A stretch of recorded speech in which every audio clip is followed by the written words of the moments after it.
So in the most recent Bortuo chapter, chapter 61, we just ended off with Kawaki running away from the Leaf Village and Code quickly following behind him. Also at the same time, Sasuke is doing his own little investigation, and it appears that Sasuke and Code will run into each other at some point, and we could finally get the long-awaited Code versus Sasuke fight. Now in this fight, I kind of lay out some groundwork for y'all to kind of get y'all to the point to where you understand where these two are at power level wise. So recently we got information about Code that he's sort of around Jigen's level strength, and we aren't 100% sure if they mean Jigen before he absorbed the 10 tails or after, but I would say it's safe to assume that he's on the same level as Jigen without the 10 tails boost. And it's stated that Code has limiters on, and if his limiters get removed, then he'll be even stronger than Jigen and pretty much unstoppable. Now, as far as Sasuke is concerned, he only has a Sharingan at the moment, and his Rinnegan is gone. So even though Sasuke lost his Rinnegan, he's kind of still powerful, because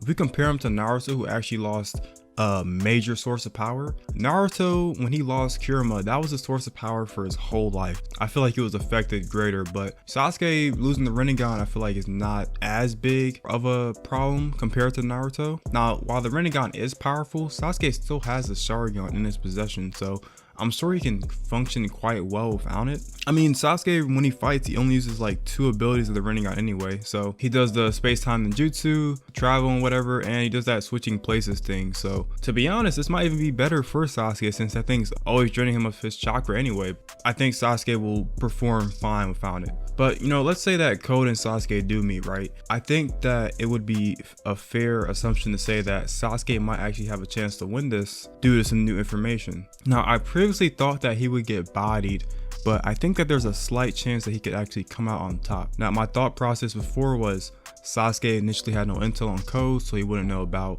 his abilities, etc. But however, Sasuke now knows a little bit more about Code, and he's more familiar with his bell straps and his space-time ninjutsu, so having more information on him will increase his chances of actually being able to beat Code. Now, Sasuke is a person who kind of catches on to things really quick. He caught on quite quick during the Jigen fight and was able to figure out what his ability was. So I'm sure that Sasuke would have figured out anyway. But having that knowledge of Code's abilities prior hand is better anyway. So I do think if Sasuke went in completely blind, then yeah, his chances of him dying would be way higher. Even in his current state without the Rinnegan, it still puts him at a severe disadvantage, because I would imagine that if you're fighting somebody with space-time ninjutsu, it would be kind of helpful to have some space-time ninjutsu. And the Rinnegan does have other abilities that Sasuke doesn't usually display 24/7, so you know, if he did have it, he could always use his other abilities as well. It's just that I guess for some reason in the story he just never used it when he had the chance to. But yeah, so let's talk about why I think that this may actually be the place where Code kills Sasuke. So I feel like where the story is right now, this would be the perfect place to leave us on a cliffhanger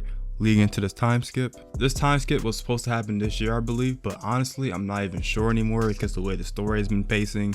We have about 4 more chapters till the end of this year, so I think it's going to get delayed till 2022. But if they do plan to do it this year, have an impactful death right before the time skip will help the stakes to be way higher.